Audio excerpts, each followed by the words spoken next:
Hey YouTube gardeners, it's Phanat here at the Iberia Community Garden in New Iberia, Louisiana, Zone 9. We are in the middle of, well, not the middle, that was Mary Agnes, the cat that just ran by. I don't know if the camera caught her. But anyway, we're in the late July here in southern Louisiana, and it is hot, muggy, and humid. We've been having some tropical storm fronts coming through, been getting a lot of rain and a lot of heat. And things like okra, sunflower seeds have been loving it. So behind me you see this wonderful okra patch. And we harvest about 5 pounds of okra out of this patch every week. And it's about a patch that's about, I don't know, about 50 feet long by about 12 feet wide. And we have about probably 100 okra plants in here. We also have, along this fence here, some amazing bottle gourds that are on a vine that's pretty much seen the end of its life. But we're gonna harvest this pretty soon and make some great craft projects with that, maybe some bird houses, some instruments, and that'll be a lot of fun. So, but yeah, take a close look at some of this okra, like beautiful, really ready to just snap off and go and prepare as a corn and okra sort of meal or something. So people do all kinds of stuff with it. So over here,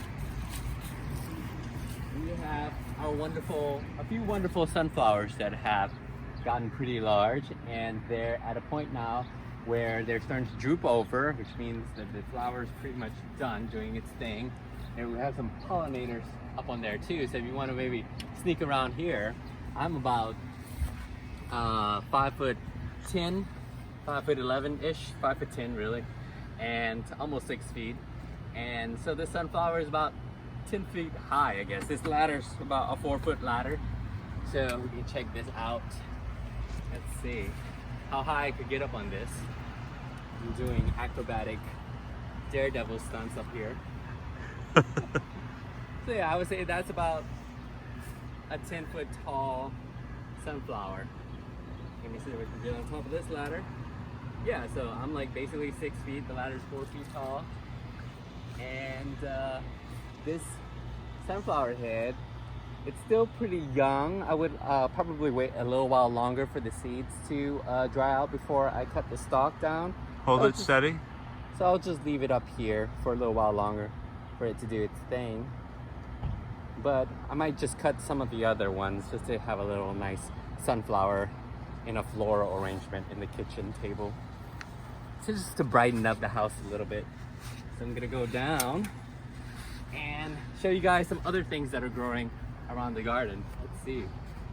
We have some wonderful fall tomatoes that have gotten started along here. We have our old tomatoes from the spring. Some of them are still hanging on, but a lot of them still look pretty tired and pretty done.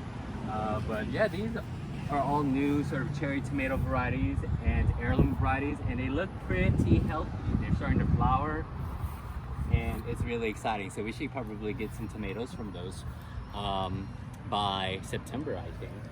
A lot of good tomatoes. So if you follow me this way. Today is the what day? July 27th? This is late July 27th, yes. So we have our single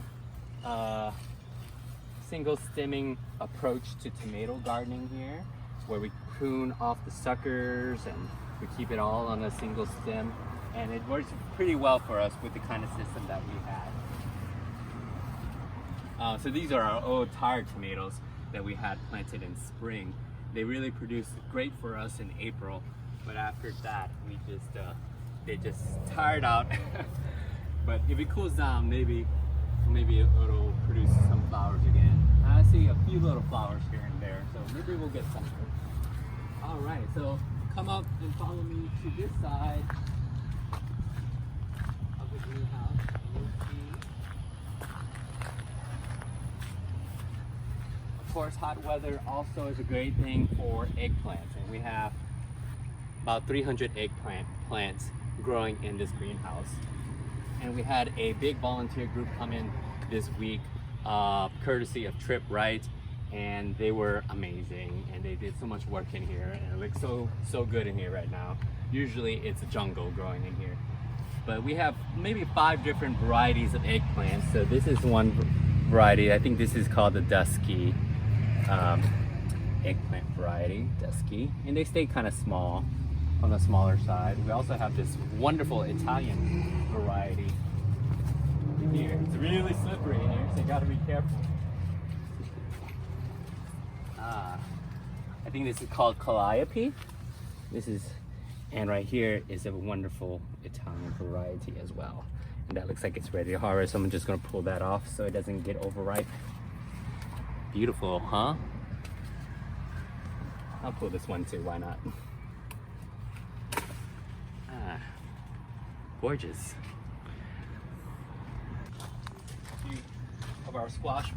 A few of our squash plants are still kicking out squash, but we're gonna have to do a lot of replanting for the fall.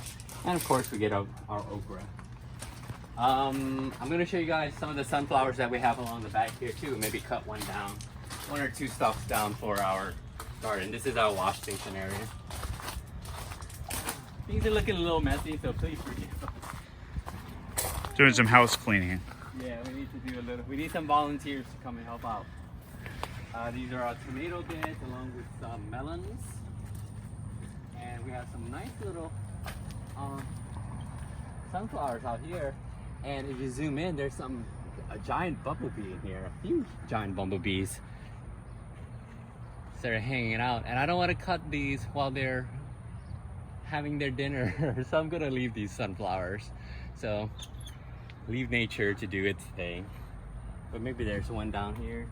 Well, I'll leave them all because the bumblebees do us a good service with pollinating all of the tomatoes and whatnot. So I like to have them around. So if sunflowers help with doing that, we'll leave the sunflowers to do that. So I think that's it for our quick little tour video today.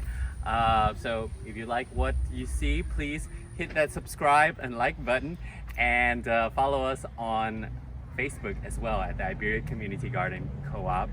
And I'll see you guys later. Bye.